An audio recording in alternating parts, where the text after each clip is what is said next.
पापा, मैं शिखर से प्यार करती हूँ और उसी से शादी करूंगी। ठीक है फिर, अगर तुझे उस गरीब लड़के से ही शादी करनी है तो निकल जा मेरे घर से, और आज के बाद कभी यहाँ मत आना, समझी? रुचि ने अपना बैग उठाया और अपने अमीर पिता की हवेली छोड़कर शिखर से ब्याह कर उसके गांव आ गई। छी शिखर, ये गांव में पहुंचते कैसी गंदी सी स्मेल आ रही है। अरे ये बदबू नहीं बल्कि गांव की पहचान है, मतलब गौ माता के गोबर की खुशबू। वो देखो, वहाँ देखो कैसे वो काकी गोबर के उपले बना रही है। छी, ये अपने हाथों में गोबर कैसे उठा रही है? ये गाय की पोटी को हाथ से कौन छूता है? ये गांव के लोग कितने गंदे हैं। फिर कुछ देर बाद उनकी कार एक घर के बाहर आकर रुकती है। अरे, ये कार यहाँ क्यों रोक दी? डार्लिंग, यही तो तुम्हारा ससुराल है, चलो उतरो। रुचि जैसे ही कार से उतरती है तो उसकी सैंडल कीचड़ में फंस जाती है। ओह नो, ये क्या हो गया? शिखर डार्लिंग, हेल्प मी। शिखर उसकी मदद करके उसका पैर बाहर निकालता है। ओह नो, मेरी 10,000 की सैंडल खराब हो गई, लेकिन ये तो अब 10 रुपए की भी नहीं रही। You shut up. है? Shut up? भैया, ये भाभी कौन सा शटर अप करने के लिए कह रही है? शटर तो बिरजू काका की दुकान में लगा है। शिखर, कौन है ये बदतमीज लड़की? अरे ये मेरी छोटी बहन शीतल है, थोड़ी पगलैट है, कब कहाँ क्या बोलना है इसकी समझ नहीं है इसे। तभी हाथों में थाली लिए शिखर की माँ आशा आती है। आओ आओ मेरी शहरी सुंदर बहू, अंदर आओ, तेरे ससुराल में तेरा स्वागत है। कुछ ही देर में सारे गांव में ये बात पता चल जाती है कि शिखर कोई शहरी बहू लाया है। अगले दिन गांव की कुछ औरतें उसकी मुंह दिखाई के लिए आती हैं। रुचि बहू, बाहर आ जाओ, मुंह दिखाई के लिए गांव की औरतें आ गई हैं। रुचि शॉर्ट ड्रेस पहनकर बाहर आती है। अरे आशा बहन, इसकी मुंह दिखाई है या टांग दिखाई? इसके मुंह से ज्यादा तो इसकी टांगे दिख रही हैं। पहले पता होता टांग दिखाई है तो इसकी टांगे ढकने के लिए तोहफे में कोई कपड़ा ले आते। अब मुंह दिखाई हो बहन या फिर टांग दिखाई, सच तो ये है कि दिख सब कुछ ही रहा है। जितनी इसकी टांगे गोरी है ना, इतना गोरा तो तुम सबका मुंह भी नहीं है। अब जो काम करने आई हो वो करो। और बहू, ये दर्जी मुए ने जरूर तुम्हारा आधा कपड़ा बचा लिया होगा, तभी तो इतनी छोटी सी फ्रॉक सिल दी है। कोई बात नहीं, फिलहाल तो ये चुन्नी सर पर ओढ़ ले और फिर कल से साड़ी ही पहनना। फिर सब उसकी मुंह दिखाई करती हैं और वहां से चली जाती हैं। तभी आशा अपनी बहू से, बहू, इससे बड़े कपड़े तो मेरी गोरा पहनती है। कौन गोरा माँ जी? हमारी बच्चिया, अभी कुछ दिन पहले ही जन्म लिया है उसने। माँ जी, ये डिजाइनर कपड़े हैं और इसे कोई दर्जी नहीं सिलता, बल्कि फैशन डिजाइनर बनाता है, और आगे से मेरी तुलना उस बच्चिया से नहीं करना। ये कहकर रुचि अपने कमरे में चली जाती है। शाम को रुचि अपने हील्स हर जगह ढूंढती है, लेकिन वो उसे कहीं नहीं मिलती। उफ, न जाने कहाँ चली गई, यहीं तो रखी थी। क्या हुआ रुचि, क्या ढूंढ रही हो? वो मेरी रेड वाली हील्स नहीं मिल रही हैं, कल ही निकाली थी बैग से, पता नहीं कहाँ गई। भाभी, पहले ये बताओ वो कितने की थी? पूरे 15,000 की। लेकिन तुम ये क्यों पूछ रही हो? क्योंकि आपकी वो 15,000 की हील्स हमारी गोरा पहनकर घूम रही है। माँ ने उसे वो हील पहना दी है।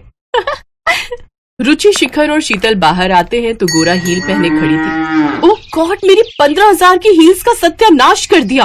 अरे बहुरिया, तुम्हारी ये हील तो बहुत अच्छी है। देखो ना, गोरा बार बार खुटिया से भाग जाती है। अब हमने तुम्हारी खुटिया से इसे बांध दिया, अब मजाल है वो कहीं भाग पाए। ओह, मैं परेशान हो गई हूँ इन देहातियों से। ए बहुरिया, जुबान संभाल कर हमको देहाती बोली, अंग्रेजी चिड़िया, अंग्रेज की बेटी। अगले दिन, अरे शीतल, ये सब औरतें सुबह सुबह लोटा लेकर कहाँ जा रही हैं? झाड़े हैं? झाड़े मतलब भगन करने। अब आप भी जल्दी चलो, नहीं तो पूरी तरह सवेरा हो गया तो फिर जा नहीं पाओगी। ओ गॉड, उसे फ्रेश होना कहते हैं, और मैं बाहर यूं खुले में नहीं जाऊंगी। मेरे लिए बाथरूम बनवाओ। अरे ओ सहरी तितली, तुझे इतना पता नहीं क्या कि आंगन में तुलसी की जगह होती है, शौचालय बनाने की नहीं। अब एक बार फिर से रुचि की बहस अपनी सास से होती है। इस तरह घर में दोनों की सोच को लेकर झगड़ा बढ़ता ही जाता है। फिर रात को रुचि शिखर से, शिखर, मैं अब और इस गांव में नहीं रह सकती। 2 कमरों की इस झोपड़ी वाले ससुराल में। कहाँ पहले मैं मायके में महारानी बनकर रहती थी, लेकिन यहाँ तो मेरी हालत नौकरानी जैसी हो गई है। ऊपर से यहाँ के लोग कितने गंदे से रहते हैं। हाथ से गोबर उठाना, गोबर से घर लीपना, उपले बनाना, छीछी, और ना जाने क्या क्या। देखो रुचि, मैंने तुम्हें पहले ही सब कुछ बता दिया था कि मेरा घर गांव में है, लेकिन तुम्ही ने कहा कि तुम सब एडजस्ट कर लोगी। और जैसे कपड़े तुम यहाँ पहनती हो ना रुचि, वो सब शोभा नहीं देता, समझी? अब तुम गांव में रहती हो तो यहाँ के तौर तरीकों से ही रहना होगा। ये बात सुनकर रुचि रोने लगती है। तुम्हारे लिए मैंने अपना इतना बड़ा घर छोड़ा, अपने लोगों को छोड़ा, और तुम मुझे ही एडजस्ट करने को कह रहे हो। अरे मेरी माँ, मैं भी तो तुम्हारे लिए ही ये सब कह रहा हूँ। क्या मतलब?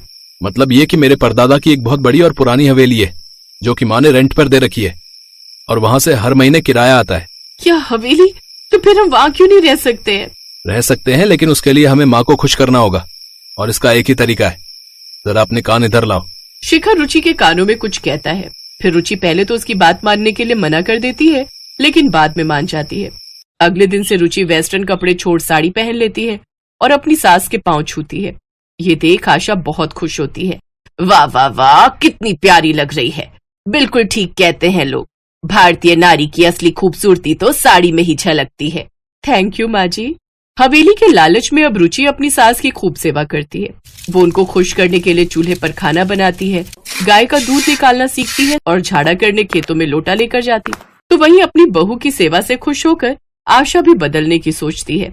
जब ये बहू इतने अमीर घर की होकर हमारे लिए इतना कुछ कर सकती है, तो फिर हम क्यों नहीं इसके लिए अपना रहन सहन बदल सकते हैं। अब आशा देवी अपनी उस हवेली को खाली करवाती है और उसमें सुख सुविधा की हर चीज लाकर रख देती है।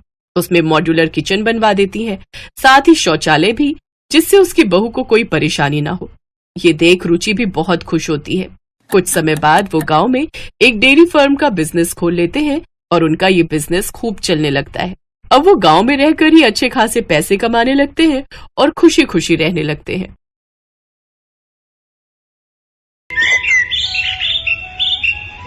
सुमित जब शिमला घूमने गया तो उसे वहाँ की पहाड़न लड़की रीना से प्यार हो गया। गांव की साधारण लड़की रीना को सुमित अपने साथ ब्याह कर शहर ले आया। उसके ससुराल में उसकी सास और उसका पति था। नई नवेली बहू रीना ने ससुराल में आते ही घर की सारी जिम्मेदारियां संभाल ली। ब्याह के बाद अपनी पहली रसोई में रीना ने सबके लिए हलवा बनाया, जिसे खाकर उसकी सास और पति ने उसकी खूब तारीफ की। वाह वाह बहू, क्या हलवा बनाया है। फिर दिन में उसने दाल चावल बनाए और अब बारी थी डिनर में सब्जी और रोटी बनाने की। रात को सब्जी बनाकर उसने आटा लगाया और घबराते हुए रोटी बेलने लगी। अरे रीना, ये क्या लूलपंती कर दी, ये रोटी भी गोल नहीं बनी। बचपन में माँ ने मुझसे कितना कहा था, बेटी गोल रोटी बनाना सीख ले, सीख ले, सीख ले, सीख ले बेटी, नहीं तो सास गालियां देगी। तब माँ की सुन ली होती तो आज ये दिन न देखना पड़ता। यहाँ तो गोल छोड़कर हर शेप की रोटी बन रही है। रीना बेटा, अब जल्दी से अपना कोई जुगाड़ लगा, कैसे खिलाऊं अपनी सास और पति को गोल गोल रोटी। हाँ, आइडिया। फिर रीना जल्दी से टेढ़ी मेढ़ी रोटी बेलती है और उस पर गोल छोटी प्लेट रखकर उसे गोल आकार में काट लेती है। आहा, क्या गोल रोटी बनकर तैयार हुई है। वाह रीना वाह, सचमुच तेरे जुगाड़ का भी जवाब नहीं। लेकिन ऐसे उसे रोटी बनाने में काफी देर हो गई। बाहर खाने के टेबल पर बैठा उसका पति और सास उसकी रोटी का इंतजार करने लगे, लेकिन तभी रीना की रसोई का गैस सिलेंडर भी खत्म हो गया। अरे रीना, कहाँ रह गई? जल्दी रोटी लाओ ना। जी जी, अभी लाई। हे भगवान, अब इस गैस सिलेंडर को भी आज ही खत्म होना था।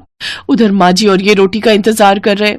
अब क्या करूं? अब यूं खाने के लिए बैठे को बीच में सिलेंडर के लिए उठाना सही नहीं होगा, और फिर वो दोनों क्या सोचेंगे कि कैसी गवार बहू लाए जिसे सिलेंडर तक लगाना नहीं आता। रीना रीना, चल चल, अब तू फिर से अपना कोई जुगाड़ लगा।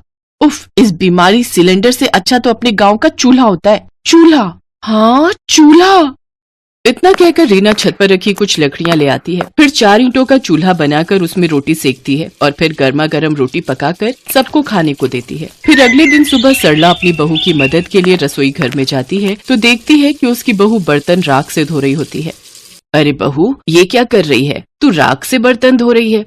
हाँ माँ जी, अभी देखिएगा सारे बर्तन कैसे चमक जाएंगे। अरे हमारे गांव में तो साबुन कहाँ होता था, हम तो राख से ही बर्तन धोते थे। बर्तन में भी चमक आ जाती है, साथ ही साबुन के पैसे भी बच जाते हैं।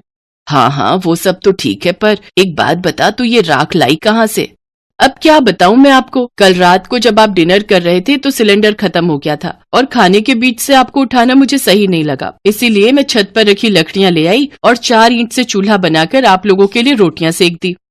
हे भगवान, बहू तुझे पता भी है लकड़ियां कितनी महंगी हैं। वो लकड़ियां तो मैंने लोहरी पर जलाने के लिए रखी थी और तूने उनसे चूल्हा ही जला दिया। अरे माँ जी, खाना खाओगी तभी तो लोहड़ी देख पाओगी ना। अरे मेरी जुगाड़ू बहू, घर पर एक और सिलेंडर भरा हुआ रखा था, तू उसे लगा लेती ना।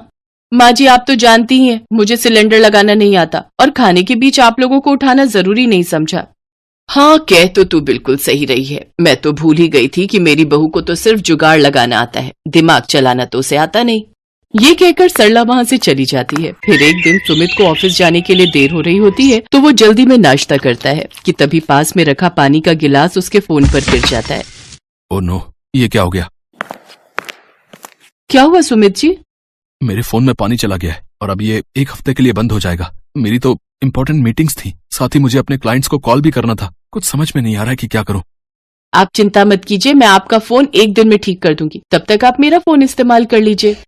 क्यों, तुम क्या 1 दिन में कोई जादू करने वाली हो क्या? अच्छा, मुझे देर हो रही है, तुम जल्दी अपना फोन दो, मैं उसमें अपनी सिम लगा लेता हूँ। सुमित के ऑफिस जाते ही रीना उसके फोन को आटे के कनस्तर में डाल देती है। अगले दिन रीना सुमित को उसका फोन देती है तो वो जैसे ही फोन ऑन करता है तो वो पहले की तरह ही काम करना शुरू कर देता है। अरे वाह रीना, अब तुमने कौन सा जुगाड़ लगाया इसे ठीक करने में? जी, आपके फोन में थोड़ा पानी चला गया था, इसलिए मैंने इसे सुखा दिया आटे के कनस्तर में डालकर। इसी तरह से रीना हमेशा किसी न किसी तरह अपना जुगाड़ लगा ही देती थी और अपने घर वालों की मदद किया करती थी। ऐसे ही कई महीने बीत जाते। फिर एक दिन सरला मच्छरों को भगाने के लिए कछुआ छाप का धुआं सारे घर में कर देती है, जिससे कि सुमित का गला बंद हो जाता है और वो कुछ बोल नहीं पाता। सुमित जी, आज संडे है, बताइए तो आज आपके लिए खाने में क्या बनाऊं? सुमित कोई जवाब नहीं देता। कब से पूछ रही हूँ, आप कुछ बोलते क्यों नहीं? इसके बाद सुमित उसे एक पेपर पर लिखकर देता है कि घर में माँ ने कछुआ छाप जलाई थी, मुझे उससे बहुत एलर्जी है, जिस वजह से मेरी आवाज बंद हो गई है और अब इसे खुलने में 3-4 दिन लग जाएंगे। क्या 3-4 दिन? आप देखिए मैं आपका गला 1 दिन के अंदर ही कैसे ठीक कर देती हूँ। मैं अभी आपके लिए काढ़ा बना कर लाती हूँ, उसे आप दिन में 2 से 3 बार पियेंगे ना तो जल्दी से ठीक हो जाएंगे। ये कहकर रीना किचन में काढ़ा बनाने चली जाती है। दूसरी तरफ सरला को याद आ जाता है कि उसके बेटे को तो इस धुएं से एलर्जी है। हे राम, आज मेरे बेटे को मेरी भूल की वजह से काढ़ा पीना पड़ेगा। वो किचन में जाती है और रीना से कहती है, अरे बहू, ये तू क्या कर रही है? सुमित को जब तक डॉक्टर की दवाई दिलवा कर नहीं लाएंगे वो ठीक नहीं होगा। तुम्हारा ये काढ़ा किसी काम का नहीं है। माँ जी, ये काढ़ा बहुत ही कमाल की चीज है, आप बस मुझे 1 दिन का वक्त दो। अगर 1 दिन में इनकी आवाज वापस नहीं आती तो फिर हम इन्हें डॉक्टर के पास ले जाएंगे। सरला के लाख समझाने के बावजूद भी रीना उसकी एक नहीं सुनती और अपने पति को दिन में 2-3 बार काढ़ा बनाकर पिलाती है। अगली सुबह जब सुमित सोकर उठता है तो उसकी आवाज वापस आ चुकी होती है। अरे वाह, क्या कमाल है रीना तुम्हारे जुगाड़ में। इतनी जल्दी तो मैं डॉक्टर की दवाई से भी ठीक नहीं हो पाता जितनी जल्दी इस काढ़े से हो गया। देखा माँ, तुमने रीना के जुगाड़ का कमाल। हाँ हाँ बेटा, तू सही कह रहा है, तेरी आवाज तो पहले की तरह ही ठीक हो गई। मानना पड़ेगा बहू के जुगाड़ को, ये इस बार भी काम आ ही गया। अब तो मुझे बहू के जुगाड़ पर पूरा भरोसा हो गया है, ये हमें हमेशा सही फल ही देता है। तो मान गए ना आप लोग मेरे जुगाड़ को कि ये कोई नुकसान नहीं देता और हमेशा सही वक्त पर काम आता है? हाँ हाँ, मेरी जुगाड़ू बहू। ये कहते ही सभी जोर जोर से हंसने लगते हैं।